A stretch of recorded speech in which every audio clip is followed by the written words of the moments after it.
বিসমিল্লাহির রহমানির রহিম। আমরা সরাসরি প্রশ্ন উত্তরে চলে যাই। ভাই প্রশ্ন করেছেন যে জায়নামাজে দোয়া বা পাটির দোয়া বলে যে প্রসিদ্ধ ইন্নী ওয়াজ্জাহতু ওয়াজহিয়া লিল্লাযী ফাতারাস সামাওয়াতি ওয়াল আরদ, শুনেছি এটা পড়া যাবে না। এটা কতটুকু সত্য? পড়লে কি গুনাহ হবে বা কখন পড়ব?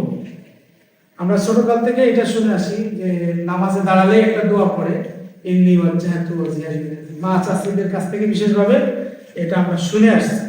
কিন্তু হাদিস বলে যে নামাজের আগে অর্থাৎ তাকবীরে তাহরিমা বলার আগে এই দোয়া রাসূল পড়েছেন, সাহাবায়ে কেরাম পড়েছেন, এর কোনো প্রমাণ নেই। এর কোনো প্রমাণ নেই।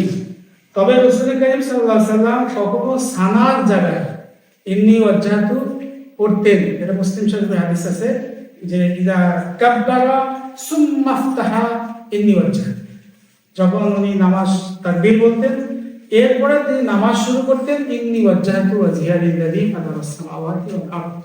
সুতরাং নামাজ শুরু করার আগে পাটির দোয়া বলে প্রসিদ্ধ যে দোয়াটা আছে এটা পড়ার কোনো প্রয়োজন নয়। যদি কেউ জরুরি মনে করে পড়ে তাহলে তো গুনাহ হবে, এটা বেদাত।